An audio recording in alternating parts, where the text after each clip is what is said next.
Lorsque Cameron aperçoit le chanteur de 22 ans, elle se met à ronronner. En coulisses, la chimie entre eux était flagrante. Les gens qui les entouraient ont raconté qu'ils avaient l'air enivrés l'un de l'autre, qu'ils rigolaient comme des écoliers qui venaient de trouver un nouveau jouet. C'était mignon. Justin a 9 ans de moins, mais ça n'empêche pas Cameron de tomber raide amoureuse. Quant à Justin, il aime les femmes d'expérience. Il suffit de demander ce qu'en pense son ex, Alyssa Milano, qui a également 9 ans de plus que lui. Il dégage une aura et une lumière qui saute aux yeux. Il a un côté petit garçon. Il sait bouger, ce qui est très sexy. En 2 temps, 3 mouvements, Justin et Cameron deviennent le couple dont tout le monde parle. Ils faisaient les gros titres en permanence, ce qui leur a apporté beaucoup de publicité. Mais on voit qu'ils ont été assez mûrs pour que l'âge ne soit pas un obstacle.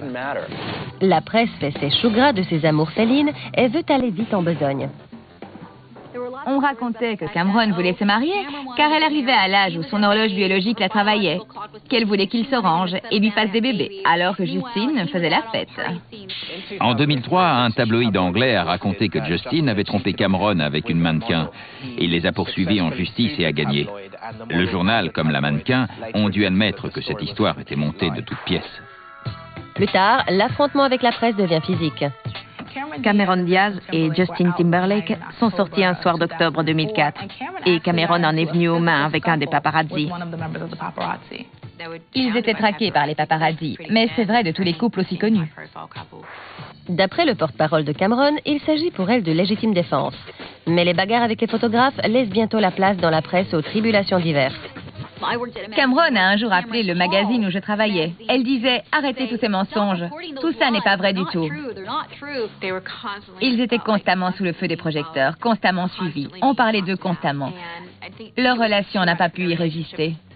En janvier 2007, Justin et Cameron officialisent l'état de leur relation dans un communiqué de presse, bien sûr.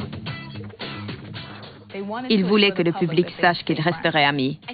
Ils savaient que tout le monde voulait que ça marche entre eux. Les gens étaient tristes quand leur histoire se terminait. Ils ont eu l'air de se séparer en bons termes. Ils se montraient tout à fait amicaux l'un avec l'autre. Mais une autre belle actrice s'apprête à faire son entrée dans le paysage. Quelques jours seulement après leur séparation, l'amitié entre Justin et Cameron tourne au vinaigre.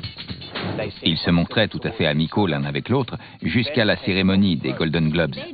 Ils ont été ensemble pendant des années. Et le voilà dans un coin en train de draguer Jessica Biel. Cameron a vu rouge. Cameron s'est mise à hurler sur Justin parce qu'il flirtait avec Jessica Biel, qu'il venait de rencontrer. Il était clair qu'il y avait là une attirance mutuelle. Elle s'est mise à crier. Qui c'est? Ta nouvelle petite amie, c'est ça? Justin et Cameron étaient tous les deux en larmes à ce moment-là. Il a tapé du pied par terre, a donné des coups de poing dans un mur. Il était très contrarié par ce qui se passait. Cameron, elle aussi, était bouleversée de le voir tourner la page aussi rapidement. Et ça a fini par devenir si embarrassant que Drew Barrymore, qui est très proche de Cameron, a dû intervenir et entraîner son ami.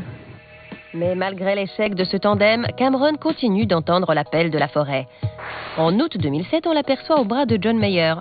Le musicien couronné d'un Grammy a 5 ans de moins qu'elle. Cameron s'en sort très bien depuis sa rupture avec Justin. Elle est sortie avec beaucoup d'hommes, dont John Mayer et Bradley Cooper. Elle semble très épanouie. Quant à Justin, il suffit de regarder cette brochette d'actrices pour comprendre qu'il a trouvé sur quel pied danser. Je le vois toujours entouré de plein de filles qui lui courent après. Il le sait très bien. Elles le veulent toutes, mais lui, il veut juste qu'on lui fiche un peu la paix. Vont le chercher. Ce sont les prédatrices d'Hollywood. Et nous avons une bonne nouvelle pour les jeunes gens qui les aiment. Ces félines de caractère deviennent de plus en plus belles. Et ça n'est pas près de changer.